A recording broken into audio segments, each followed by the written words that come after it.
Greetings and salutations to you, people of the interwebs, and welcome to this week's edition of Transformer of the Week. We're seen as we're on the dawn of this guy getting a kind of revamp. We're going to be looking at this guy. This is Optimus. He's a big one, alright. He's a big figure. I had to keep this one all on screen, so we're going to try our best to do that, as it were. But yeah, and that's one of his spur missiles. It's fallen off.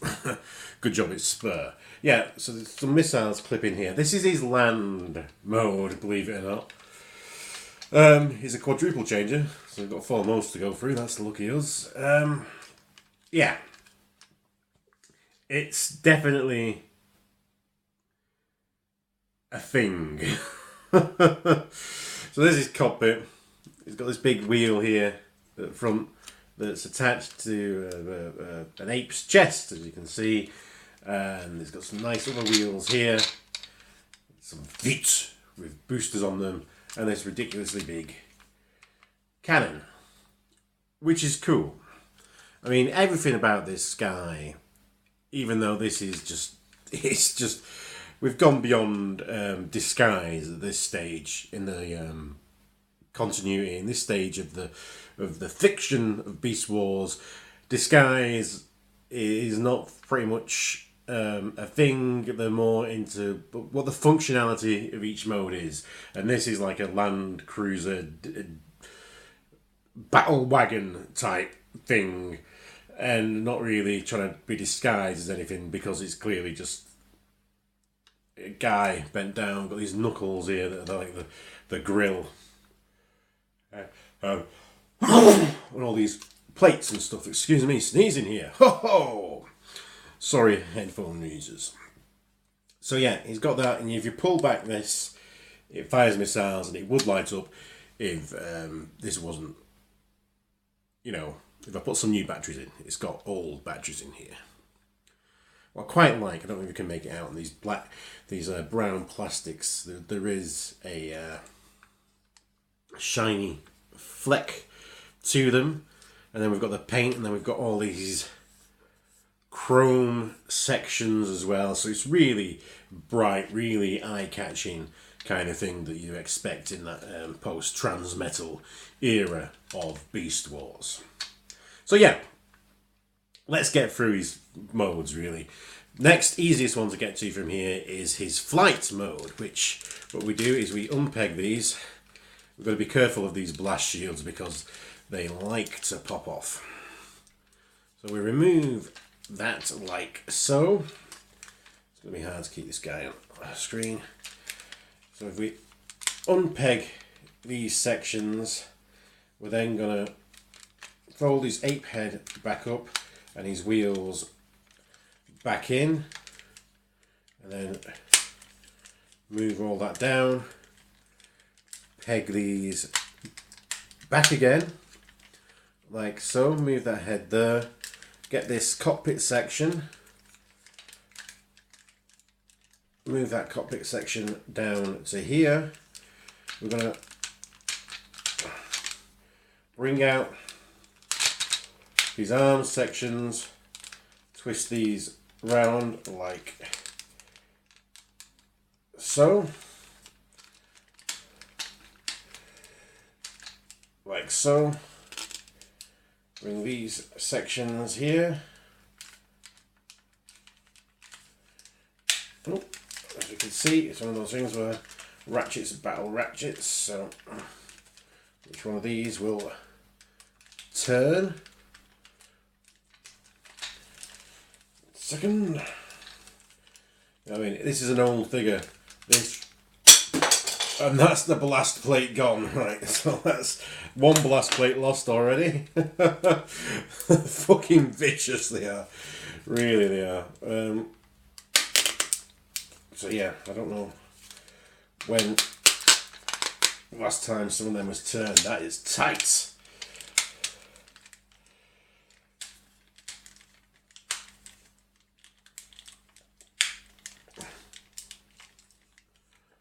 So yeah, that is so like that. I think, I don't know if we move this at all or if it keeps the cannons where they were. Some more wings here. Kind of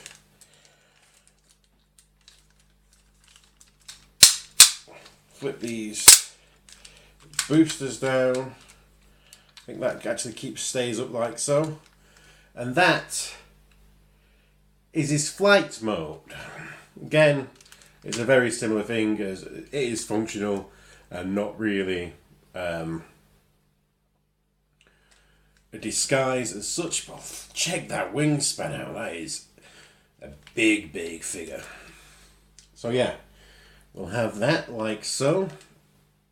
So from here, easiest to get to is the ape mode, because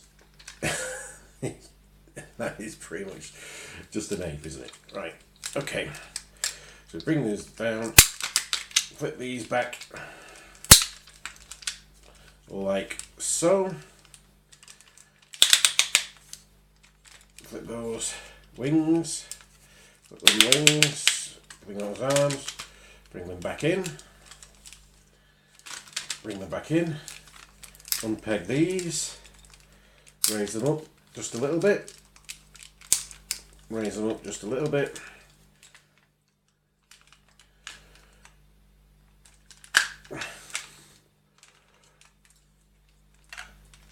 then we want to move this cockpit down like so and have that more flush to his back. Yep. See,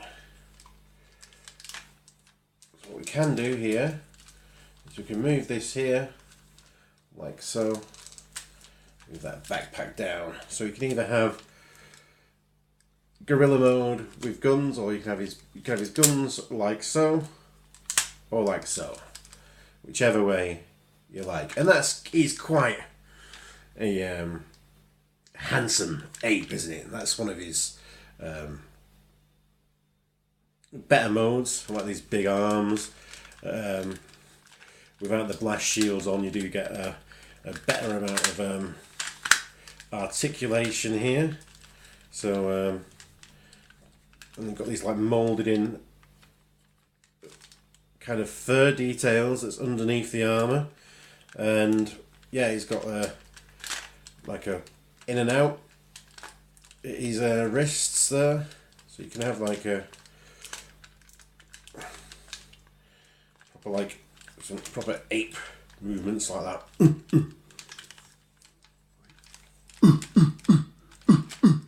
Yeah. He's never gonna forget his name because he has it emblazed on his chest. It's very much like at this Transmetal and Transmetal 2 stage of Beast Wars. It's kind of like what G2 is to Transformers, what Beast Wars, Transmetal is to Beast Wars. Because if you look at all the G2 designs, they're a lot more like these garish colours, and they have like the names emblazed on them and stuff like that. Whereas G1 is a bit more subtle and realistic, which is like the first wave of Beast Wars, which is realistic animals, and then with robots. But now it's just all this metallic and stuff like that, and again with the names blazed on them, and this kind of like that very extreme kind of look that G2 also had. So yeah, like it, dig it, really like this 8 mode. This is my preferred mode to keep this guy in. So then on to the next one. So we'll move this up here. So I believe on the Power of the Primes, Optimus Primal, this is going to be the robot is going to turn into this, and then this is going to be a separate guy, and then we combine together to make the robot mold, which we're making right now. So again, we need to separate these sections.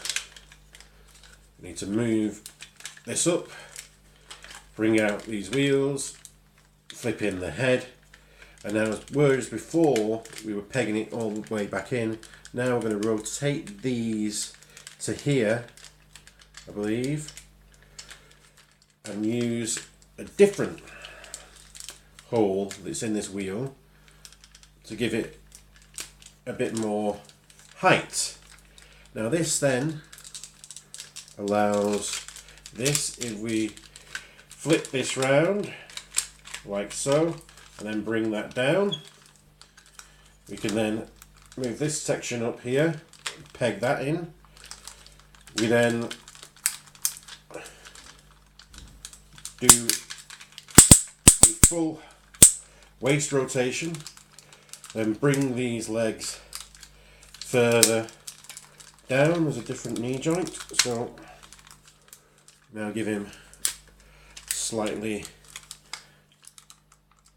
longer legs. Back here, this wheel that we had, that can separate. We're supposed to pull out these arms, and we can now, there's a button there that we press that releases these blast shields, which are fucking lethal, like so. And we'll just grab the ones we've got. So you've got these sections that can kind of peg in up here. Let's peg it up here, like so. Can peg all of them in, but for ease of not scrambling around the room, trying to find where they've gone, we'll just have it like so. And then we get back here, we flip out his head. And that is Optimal Optimus. Oh, move these. In his robot mode. Again, it's very cool.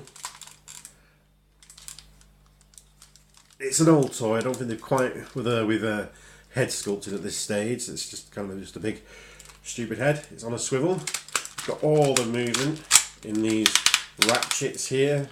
And again, the movements here and here. Oh, we also have a thumb thing where, because it's the other way around now, we do that with the thumbs, which is quite cool. So yeah, we've got these big, massive hands. We've got a waist swivel. We've got universal ratchets there in his legs, which are cool. Nice neat bend and a bit of tiltage in the foot. So yeah, it's a very well articulated toy. Very big, very shiny, very chrome. Witness him, as it were. Yeah. It's just a big, hefty boy that they don't really make anymore. And I do kind of like what this new version looks like, but I still own this and he still holds up, and it's kind of, there's a lot of, like in G1, there's a lot of figures that don't hold up anymore.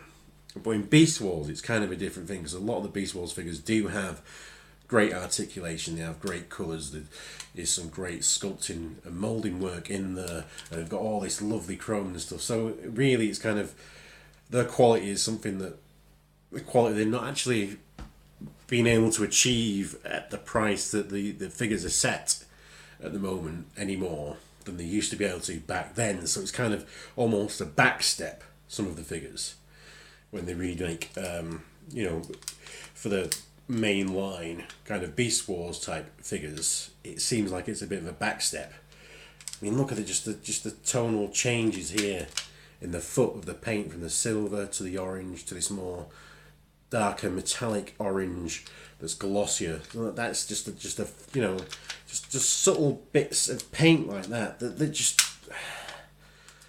doesn't happen anymore. So yeah. Whereas, I kind of like the goofiness that they're doing with the Optimal Optimus. But I own Masterpiece Optimus Primal, and I own this guy who still holds up. So to me, it's kind of, it doesn't, I don't see the point of buying the new Leader Class one. So I'm going to stick to this guy, because he's still pretty fucking awesome. even though the ape mode is definitely the most valuable mode of this figure. Well, that's me, and that's Optimus Primal, and that's why it's this week's Transformer of the Week. Join me next week when there'll be more Transformers, more weeks, and as usual, be excellent to each other, party on dudes, and because you deserve it, let's bump, shall we?